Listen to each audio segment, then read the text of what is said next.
"Who can this be?" cried Elinor. Marianne moved to the window.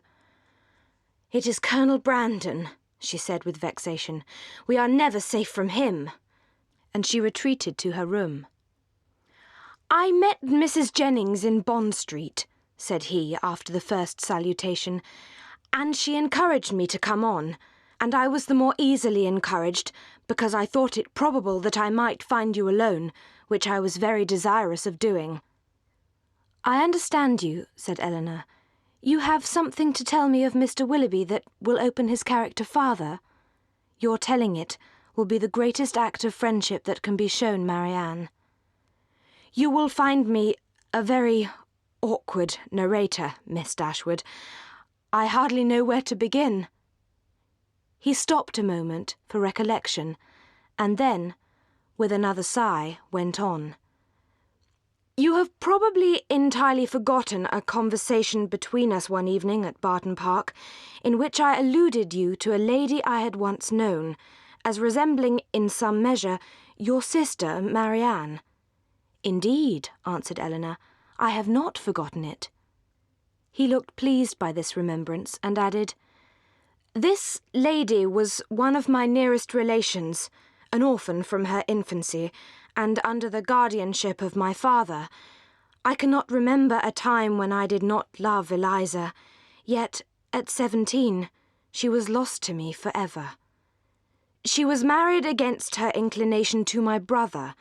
Her fortune was large, and our family estate much encumbered. My brother did not deserve her. He did not even love her. But had her marriage been happy, so young as I then was, a few months must have reconciled me to it. This, however, was not the case. My brother had no regard for her. The consequence of this, upon a mind so young, so lively, so inexperienced as Mrs. Brandon's, was but too natural. She resigned herself at first to all the misery of her situation. But can we wonder that, with such a husband to provoke inconstancy, and without a friend to advise or restrain her, she should fall?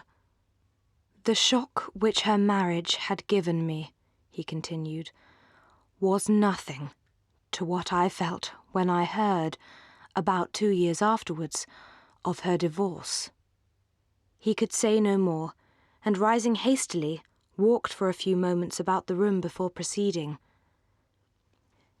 "It was nearly 3 years after this unhappy period before I returned to England. My first care, when I did arrive, was of course to seek for her, but the search was as fruitless as it was melancholy.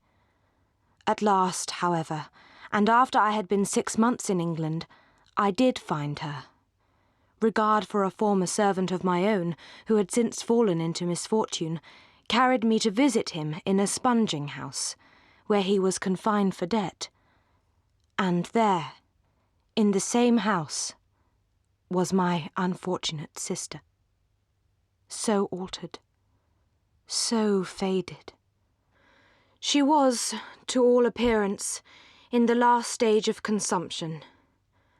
Life could do nothing for her, beyond giving time for a better preparation for death. I was with her in her last moments. She left to my care her only child, a little girl, the offspring of her first guilty connection, who was then about 3 years old. But I had no family, no home, and my little Eliza was therefore placed at school.